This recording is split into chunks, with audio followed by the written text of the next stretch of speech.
kembali lagi di Rapot. Nah, kalau episode kemarin Farel kan ditemenin sama Malik ya, sama-sama cowok. Nah, tapi di episode ini beda loh. Yang nemenin aku itu adalah cewek. Siapa tuh?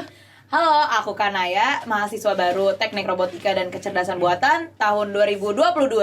Oke, jadi Farel hari ini ditemenin sama Kanaya ya. Terus kalau kemarin kan kita bahas mengenai organisasi-organisasi yang ada di FTMM ya, yaitu Combo. Kalau sekarang kita mau bahas apa sih Kanaya? Mungkin dari judulnya kan udah di-spill nih guys. Nah, mungkin aku kasih tahu lagi, kali ini kita mau bahas perspektif masyarakat mengenai AI. Nah, dari sini kita udah kedatangan dua narasumber yang kece-kece banget nih. Mungkin boleh perkenalan dulu dari Mas yang di sini. Oke. Dari mana? Oke, halo Riders. Perkenalkan, nama aku Dimas Bagus Prayogo. Saya mahasiswa Fakultas Hukum Universitas Airlangga angkatan 2021. Salam kenal. Salam kenal. Kalau buat Mas yang di sebelah saya, boleh memperkenalkan diri? Oh boleh. Halo Riders, perkenalkan nama saya Fatih Rizky Arfa Jalaluddin, mahasiswa Fakultas Kedokteran tahun 2022. Salam kenal ya. Salam kenal semuanya. Jadi sini ada Mas Fatih, ada Mas Dimas. Mantap banget ya, ini dari bidang yang berbeda nih Kak Iya. sama kita Kak. Oke, mungkin bisa langsung aja nih.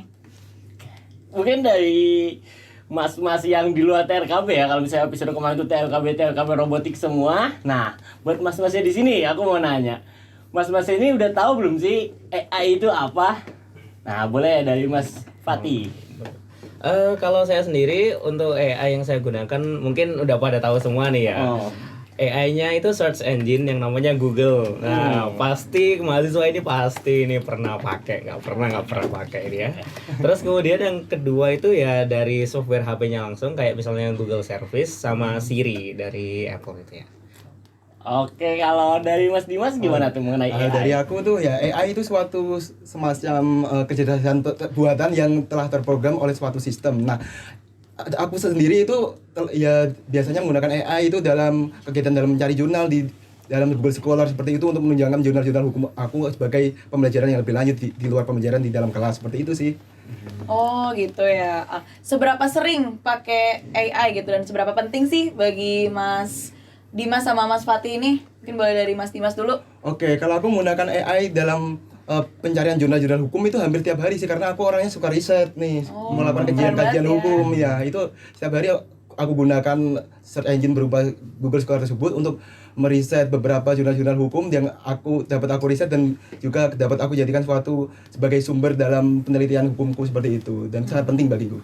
Sangat penting berarti ya Ya. AI di hukum ini. Oke. Kalau Mas Kalau saya mulai dari yang mahasiswa dulu ya. Kalau mahasiswa kedokteran ini perlu AI kayak Google tadi itu untuk mencari kayak penelitian-penelitian yang terlalu, terus juga untuk mencari pengertian dari materi yang diajarkan. Kan karena pengalaman saya sebagai mahasiswa kedokteran itu kayak pertama kali masuk itu kayak masuk ke dunia yang berbeda, kayak belum pernah saya mendengar kata-kata itu, jadi saya awalnya bingung. Nah, saya menggunakan AI itu untuk mencari misalnya kayak untuk anatomi, untuk materi-materi biologi kedokteran gitu ya. Jadi menurut saya sangat perlu untuk mahasiswa karena bisa mencari kayak informasi-informasi gitu kan.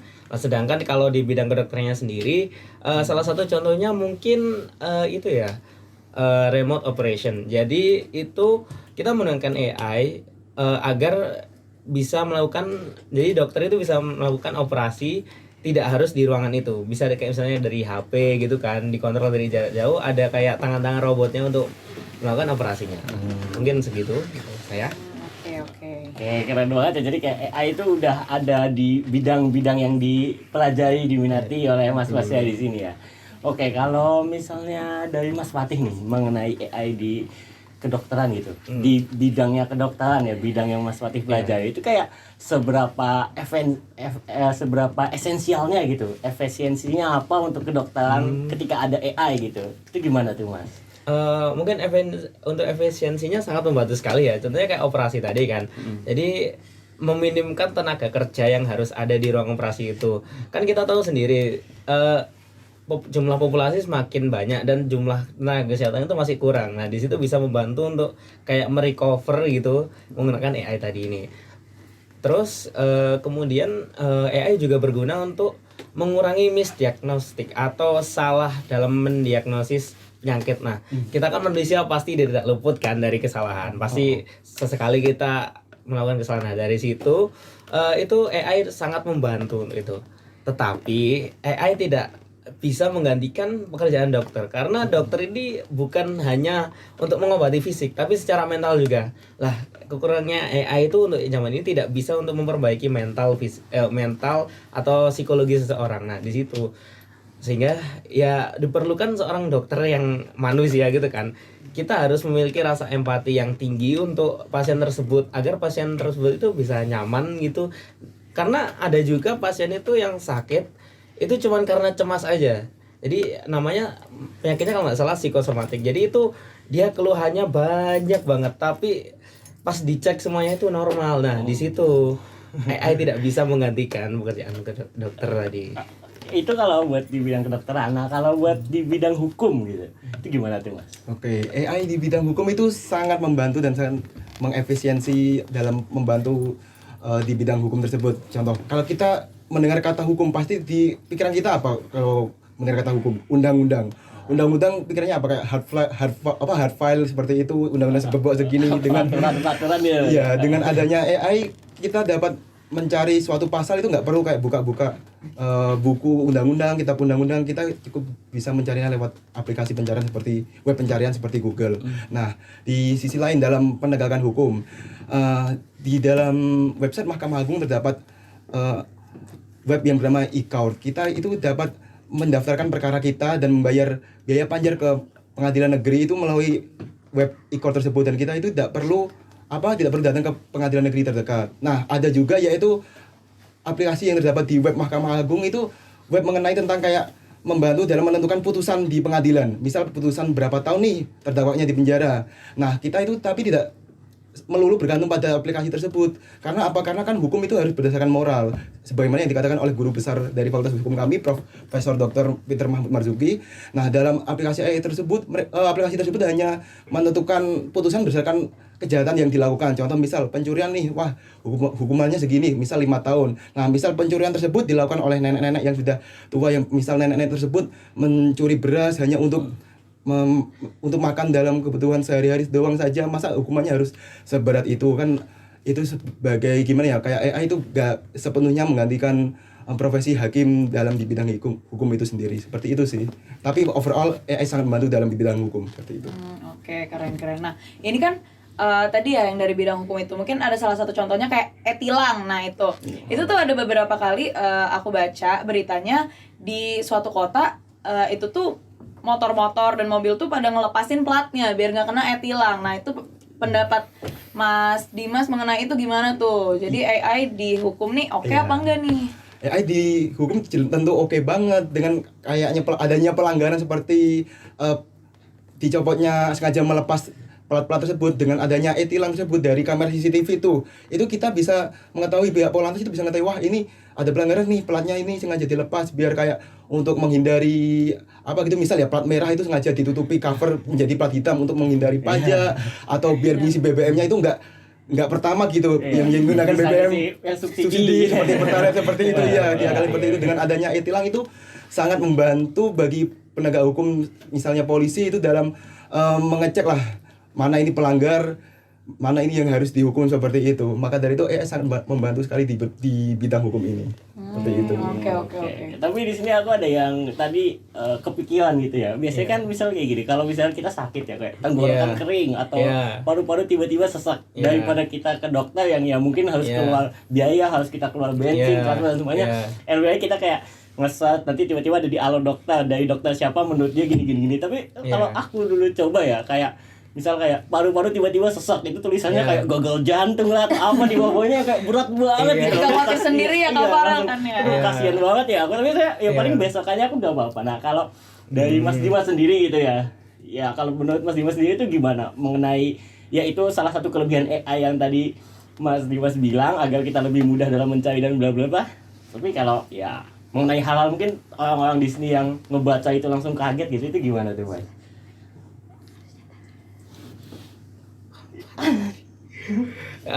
Ya kalau menurut saya AI itu kan hanya mengolah data yang ada. Kita masukkan data yang ada dan itu yang kita ketahui sendiri. Kita tidak konsultasi ke dokter bisa aja karena dokter itu bukan hanya kayak kita ngobrol sama pasien keluhannya apa, terus histori penyakitnya apa gitu, nggak cuman gitu, kita juga harus melakukan pemeriksaan fisik. Nah, di sini itu yang AI tidak bisa. AI hanya mengolah data, tidak bisa mengambil data. Kayak ibaratnya AI itu otak, dan kayak datanya itu didapat dari kayak misalnya saraf di tangan itu mengantarkan sinyal ke otak, kayak misalnya kita pegang HP gitu. Ini kerasa panas. Yang tahu panasnya kan otaknya, bukan tangannya. Nah, di situ kurangnya AI menurut saya. Ya, sehingga mungkin saya saranin kalau itu ke dokter ya. Kalau enggak, mungkin jika Anda mungkin juga tadi ya yang saya bilang penyakit psikosomatik ya, itu kecemasan yang terlalu berlebihan. Nah, kecemasan terlalu berlebihan itu juga bisa menyebabkan gejala gitu, tapi padahal ya nggak sakit gitu. Tapi ini juga ada sih kata-kata yang mungkin enggak. Jadi penyakit berat itu bisa menyebabkan kecemasan, tapi kecemasan tidak bisa menyebabkan penyakit berat. Nah, Oke, mantap. Nah, oke, dari tadi ini udah mulai menarik banget nih kan. Dari bidang kedokteran dibilang kalau misalnya AI itu nggak bisa nyembuhin yang penyakit mental gitu. Terus dari hukum juga bilang kalau misalnya AI itu nggak ada moral gitu kan. Nah, akankah di masa yang akan datang ini AI punya moral dan feelings tersebut? Gimana tanggapannya Mas Dimas? Menurut saya hal tersebut sangat menarik sekali untuk dibahas, dan saya optimis di suatu saat lagi AI akan semakin lebih baik dan semakin humanis dan semakin kayak bersahabat banget dengan manusia sehingga memudahkan pekerjaannya. Khususnya di bidang hukum, AI saya optimis gimana ya, kayak AI itu akan semakin lebih baik lagi gitu loh, karena kan manusia itu kan dinamis kan, semakin berkembang, pemikirannya semakin maju, dan dia itu belajar dan memperbaiki kesalahan-kesalahan yang di masa lalu sehingga menciptakan suatu terobosan atau suatu AI yang lebih baik lagi ke depannya sehingga dapat membantu pekerjaan manusia secara sempurna. Di bidang hukum sendiri diharapkan AI itu dapat membantu dalam menegakkan keadilan sehingga setiap masyarakat tanpa memandang bulu itu dapat mengajukan haknya itu loh, dapat mendapatkan keadilan gitu tanpa pandang bulu, sehingga dengan adanya AI tersebut setiap lapisan masyarakat itu dapat memperoleh keadilan seperti itu. Itu merupakan cita-cita dari setiap insan hukum yang ada di negeri ini seperti itu. Oke. Nah, tapi aku ada satu hal yang aku konsernin dari tadi kan ngomong kayak AI itu sangat menolong manusia loh. AI itu bisa membantu pekerjaan manusia loh dan bla bla bla. Dan banyak banget masyarakat awam tuh yang mikir gini nih, misal kayak awalnya buruh. Misal kayak anggaplah rokok, dulu pakai pekerja tangan membuat rokok, sekarang udah ada mesin, lebih efisien, lebih cepat, lebih murah, lebih gampang diproduksinya lah pokoknya. Dan biasanya orang-orang kan pasti kayak, ya saya jadi gak dapet kerja nih gara-gara industri menjadi lebih maju, gara-gara AI menjadi lebih maju. Nah, kalau di bidang mas-masnya nih, apa pandangannya? Misal kayak tadi AI bisa menolong dokter, bisa apa-apa. Nanti kalau AI-nya bekerja, dokternya gak dibutuhin, atau penegak hukumnya atau apa yang gak dibutuhin, itu gimana kira-kira opininya? Boleh dari Mas Dimas dulu. Kok Mas Dimas? Mas Dimas. Emang bukan? Bukan yang ini. Kok tadi aku salah didiamin? Aku kira lanjut aja. Oh ya udah. Enggak apa-apa. Oke lah, sama-sama aja. Sans. Ya udah, berarti dengan Mas Fatih. Oke, Mas Fatih boleh jawab. AI kan tadi saya sudah bilang tidak semua pekerjaan dokter itu bisa diambil alih oleh AI. AI itu bahkan sekarang AI itu dibutuhkan ya. Maksudnya di Indonesia ini saja kita itu masih kekurangan tenaga kesehatan. Contohnya di daerah terpencil gitu kan masih kekurangan tenaga kesehatan. Nah, dengan adanya AI ini kita bisa kayak menggantikan beberapa yang sudah, misalnya kayak Pulau Jawa kan sangat banyak tenaga kesehatan. Jadi ada beberapa yang digantikan oleh AI dan tenaga kesehatan yang lainnya ini didistribusikan ke daerah-daerah terpencil di Indonesia. Nah, mungkin dari pandangan saya tidak juga merugikan untuk yang bidang pekerjaan ini, kehilangan pekerjaan sepertinya tidak, karena untuk bidang kesehatan sendiri ini masih sangat dibutuhkan, masih minim sekali untuk di Indonesia. Jadi ya seperti itu dari pandangan saya. Oke, kalau dari Mas Dimas gimana? Oke, dari pandangan aku nih, AI ya juga tidak sepenuhnya menggantikan profesi di bidang hukum. Contoh, misal di hukum kan ada misal orang yang ingin konsultasi hukum nih di advokat.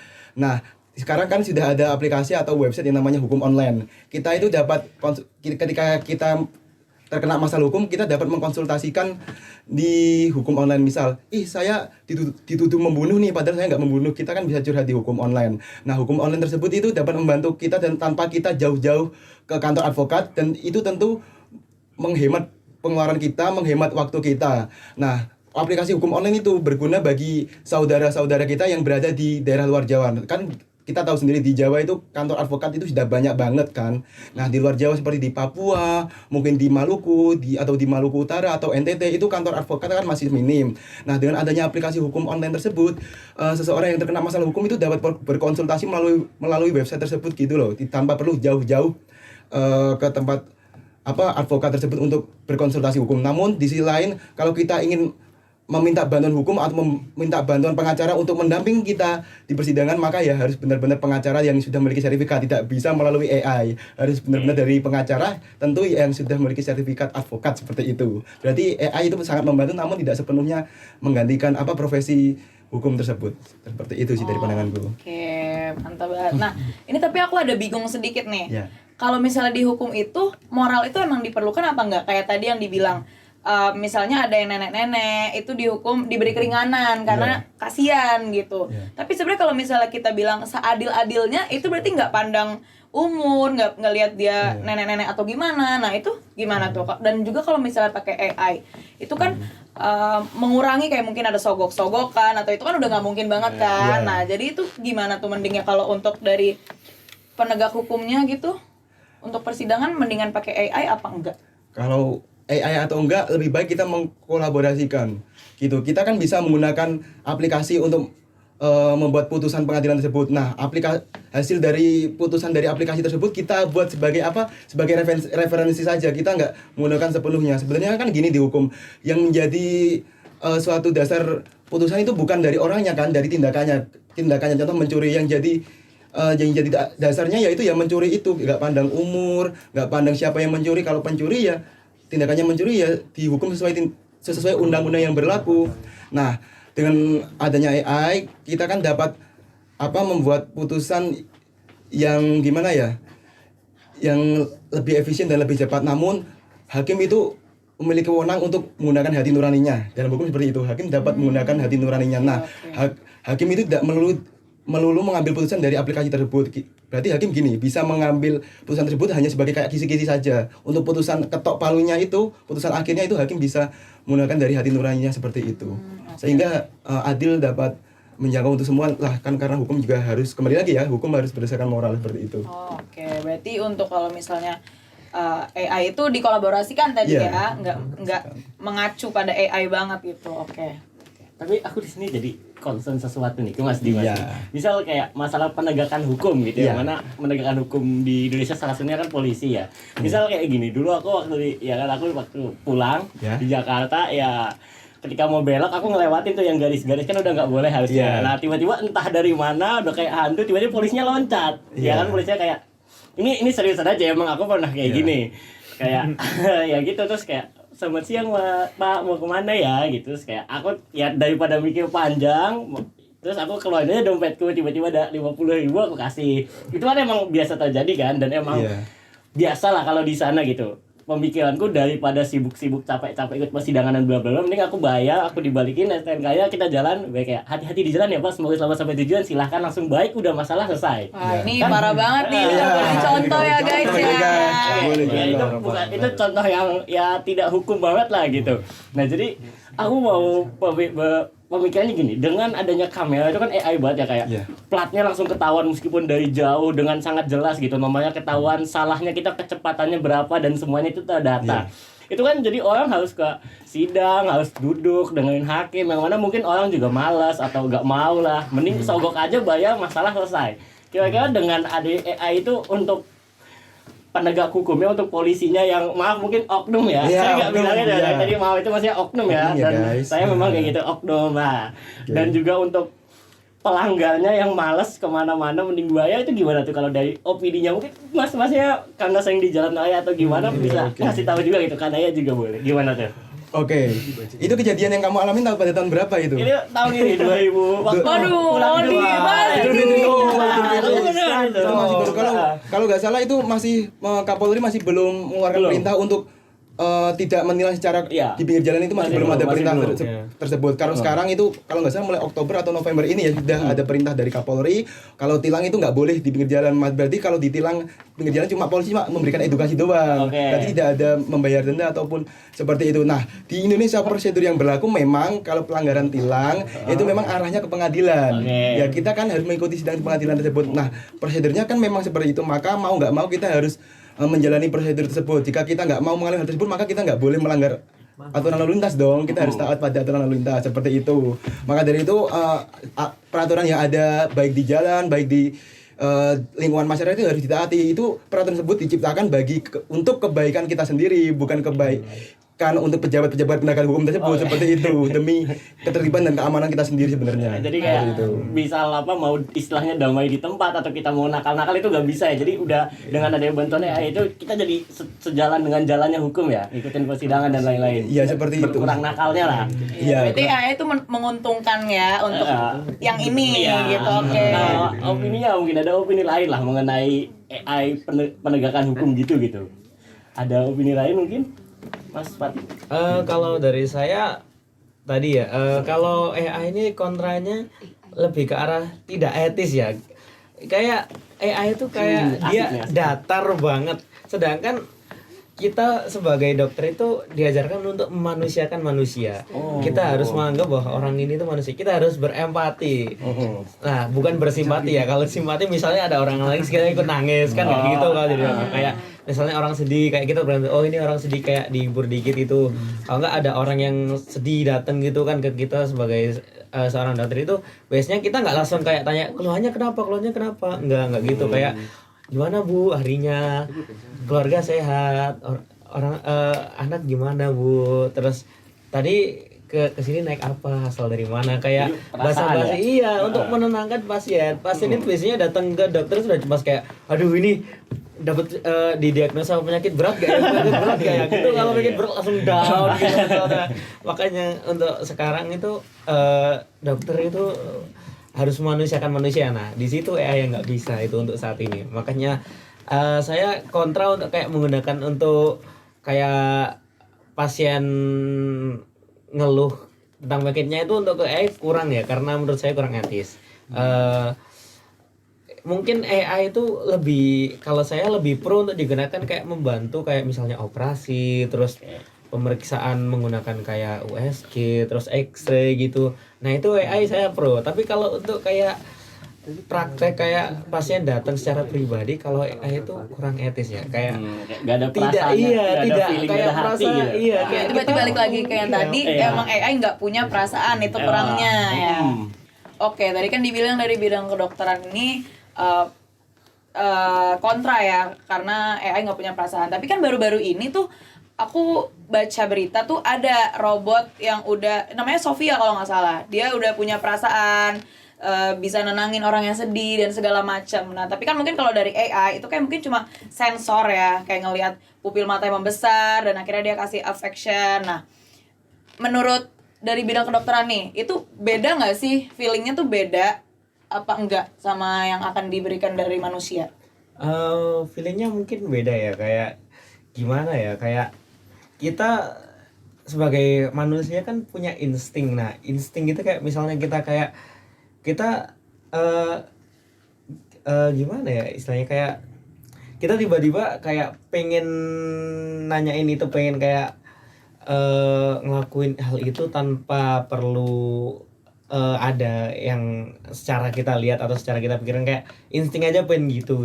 Itu mungkin yang nggak bisa, tapi mungkin ya itu bisa ya untuk membantu. Tapi ya itu tadi kayak rasanya aneh nggak sih kalau kita sebagai seorang manusia kayak ngomong sama robot secara terus menerus. Kalau menurut saya sih kayak kurang gimana gitu lah ya, kurang enak. Apalagi orang yang sudah sepuh kan nggak terbiasa gitu, lebih nyaman sama ngomong sama yang dokternya yang asli bukan AI gitu ya. Mungkin lebih ke arah kenyamanan sih ya.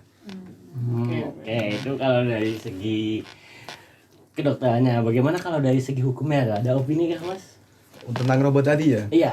Robot tadi ya kan kita kan masih belum terbiasa ya berkomunikasi dengan AI atau robot. Nah mungkin perlu disosialisasikan atau diedukasi kepada orang-orang bahwa ini ada teknologi terbaru nih, robot yang memiliki perasaan, yang bisa mengerti apa keluhan yang kita keluhkan seperti itu. Misal kita kan terkena masalah hukum, kita curhat nih misal di kantor advokat ya, menyediakan robot apa ya, robot yang humanis itu, kita kasih nama apa ya, kan tadi kan Sofia nih. Kalau hukum yang ada unsur hukumnya deh, apa ya, Robolaw atau Justice Bot gitu ya. Bagus tuh, Robolaw bagus atau tuh. Justice Bot ya, Kita collab, kita bikin iya, ya. kita collab perlu gitu, kita collab dia. Nah, kita itu curhat masalah hukum gini nih.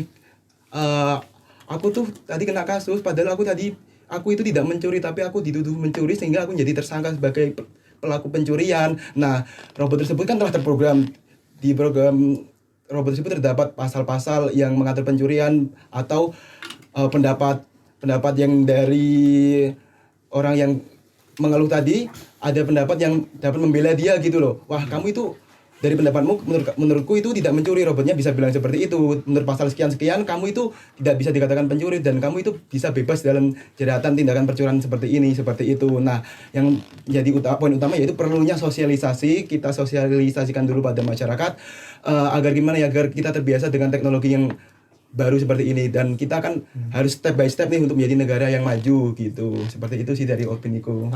Boleh nambahin ya tadi? Boleh banget. Lupa nyampein tadi. Ya, antara dokter dengan pasien itu harus ada rasa kepercayaan supaya pasien itu tenang. Nah, dari situ kan mungkin orang yang sudah lama udah terbiasa ke dokter, kalau diganti AI gitu kayak dia kurang percaya sama itu. Kan apa itu istilahnya orang zaman dulu yang percaya itu Dukun.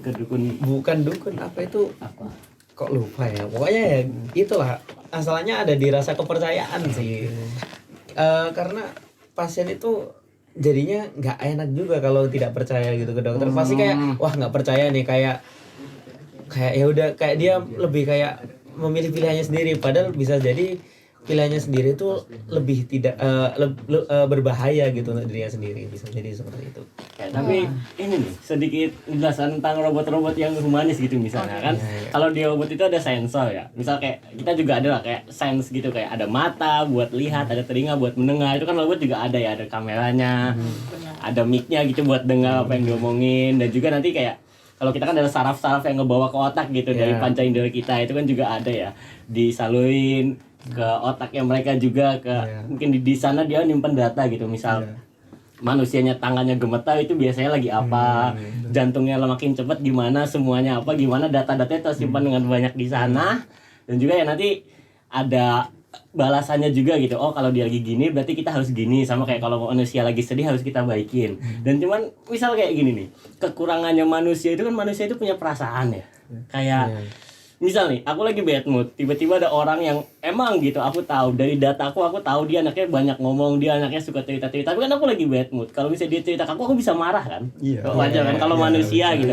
Gimana kalau robot yang maaf ya kasarnya kayak tidak makan, tidak minum, ya kita colok gitu, butuh listrik, butuh tenaga, kan dia tidak ada feeling di dirinya sendiri. Jadi kalau kita mau cerita apa-apa, dia juga bisa tahu apakah kita lagi bohong, atau kita lagi gugup, atau kita lagi takut banget, yang mana manusia ada kekurangan di situ. Nah, kalau kalau manusia itu ada kekurangannya dan robot ada kelebihan di situ, itu gimana menurut kalian di sini? Aku mungkin izin menanggapi kan. Tadi kan masalah apa ya, kan robot kan pasti dibuat sedetail mungkin, sebaik mungkin, dan dibuat oleh orang-orang profesional yang di bidangnya. Tentu orang-orang yang menciptakan robot dan kecerdasan buatan itu membuat barangnya itu membuat sesempurna mungkin lah, seperfect mungkin agar dapat membantu manusia. Masalah kita percaya atau tidak saling percaya dengan teknologi tersebut, robot atau kecerdasan buatan, itu kan merupakan suatu sugesti ya. Nah, suatu sugesti atau pikiran-pikiran negatif kita itu harus kita hilangkan tentang adanya perkembangan teknologi yang bernama kecerdasan buatan atau robot itu.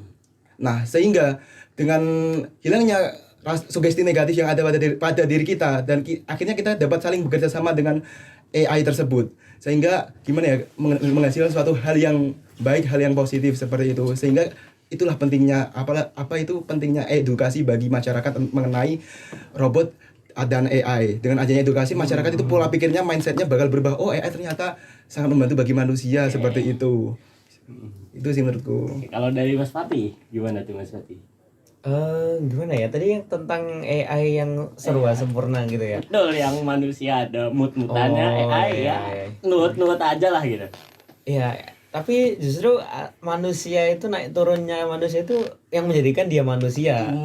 Jadi hal tersebut tidak bisa digantikan oleh AI. Misalnya pasangan. Kita pasangan kan nggak bisa digantikan AI. Misalnya kalaupun cuma untuk bercerita gitu kan tidak bisa. Kita butuh seseorang yang ekspresif gitu. Nah, kalau mungkin menurut saya AI itu tidak sepenuhnya sempurna. Mungkin kurang ekspresif ya, kan tergantung dari orang yang membuat itu. Kalau nggak dari data yang diambil kan, data yang diproses, diolah, kan tidak bisa ekspresif gitu. Dia tidak bisa kayak bebas berekspresi apapun. Nah, seperti itu.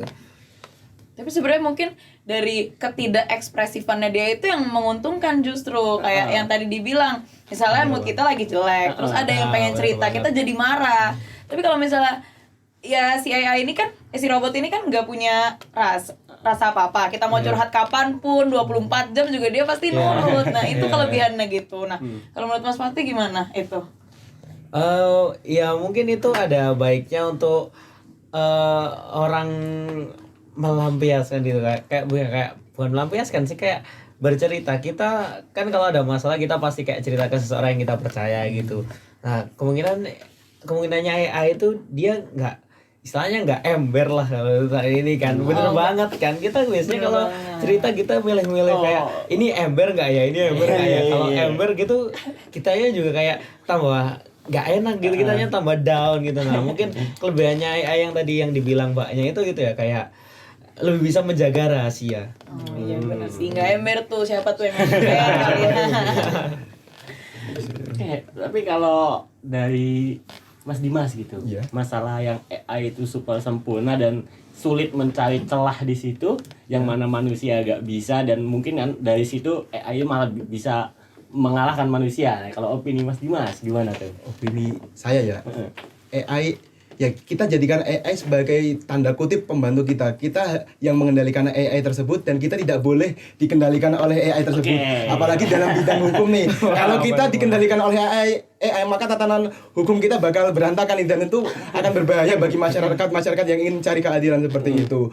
Untuk itu kita gimana ya, dengan AI kita harus benar-benar menggunakan sebaik-baiknya sesuai dengan bidang profesi kita. Kalau kita di bidang kedokteran, kita manfaatkan untuk bidang kedokteran untuk menyelamatkan nyawa manusia yang tidak bisa dilakukan oleh tangan-tangan manusia secara konvensional. Untuk bidang hukum, mungkin bidang hukum dapat dengan adanya AI itu membantu menghemat waktu dalam menegakkan keadilan, dalam menemukan suatu putusan yang tepat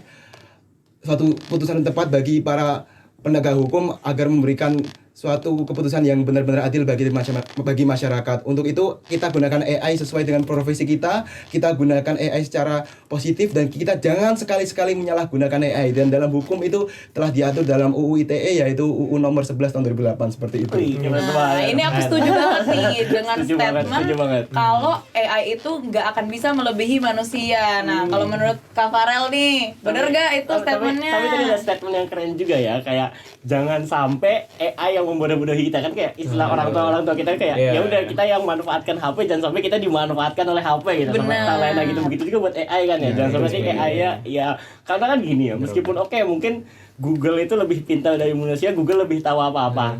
Tapi kan ya jadinya juga biar kita yang memanfaatkan Google, jangan mereka yang memanfaatkan kita. Dan juga kan kasarnya penemu Google, penemu semuanya, bahkan penemu AI sekalipun itu kan juga manusia.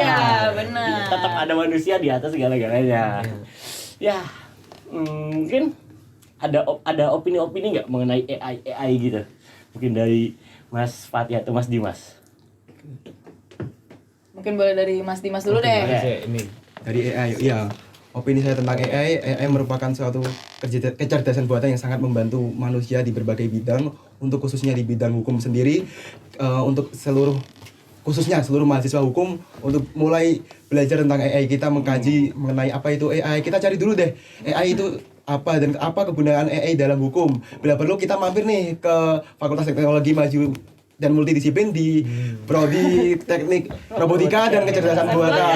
Kita konsultasi langsung pada praktisinya, pada ahlinya. Ya, untuk itulah pentingnya suatu kolaborasi keilmuan seperti yang matkul yang kita peroleh di semester 2 lalu kan di PDB, pengantar kolaborasi keilmuan, bahwa ilmu yang kita peroleh di dalam fakultas kita, dalam prodi kita itu belum sepenuhnya lengkap gitu loh. Kita perlu berkolaborasi dengan ilmu lain untuk memecahkan suatu permasalahan yang lebih kompleks yang tidak bisa kita selesaikan dengan ilmu kita sendiri seperti itu. Maka dari itu dalam podcast ini kita dapat bekerja sama dengan TRKB. Saya harap gimana setelah podcast ini para mahasiswa hukum itu semakin tertarik mempelajari dengan AI. Amin. Dan juga mahasiswa hukum itu tidak boleh gaptek, harus melek teknologi karena permasalahan dan dunia kejahatan itu semakin modern. Untuk itu perlunya mahasiswa hukum untuk belajar tentang AI dan robotika. Seperti itu dari saya. Terima kasih. Oke, itu dari Mas Dimas. Gimana kalau dari Mas Fatih nih? Kalau saya sendiri dokter itu tidak bisa bekerja sendiri ya. Pasti diperlukan bidang lain seperti contohnya teman-teman dari TRKB ini. Kita bisa berkolaborasi untuk membuat misalnya suatu aplikasi. Sebenarnya di FK ini ada mata kuliah yang baru ditambahkan sekitar setahun lalu yaitu Medico Social Entrepreneurship. Jadi kita sebagai mahasiswa Fakultas Kedokteran itu tidak hanya dituntut untuk jadi dokter saja, kita harus juga punya jiwa entrepreneur lah. Saya itu kepikiran, dan di entrepreneur kan juga diajari tentang peluang usaha, terus kemajuan teknologi. Mungkin kita bisa bekerja sama untuk membantu di bidang kedokteran ya. Teman-teman kedokteran juga sudah mulai kayak diajarkan untuk berinovasi tentang teknologi ini. Mungkin teman dari TRKB juga bisa membantu nih.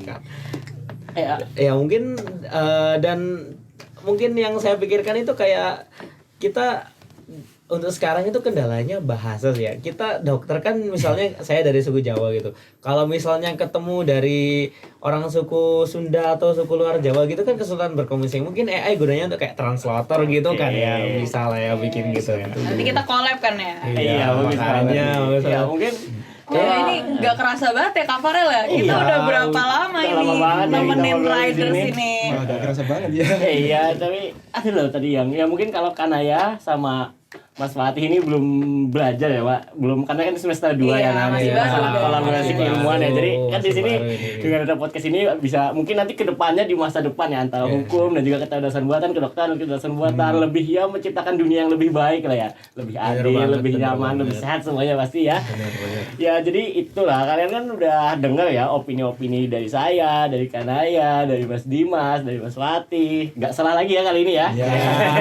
Kalian kalau misalnya mau beropini juga boleh loh komen di bawah. Dan kalau misalnya kalian mau bahas apa nih di episode selanjutnya, boleh banget juga komen di bawah. Oke, namun sebelum itu jangan lupa di subscribe ya atau di follow kalau kalian dengar di Spotify. Di komen juga tuh ngobotik saya, follow Instagram kita juga. Oke. Sekian untuk video dan daging-daging kali ini.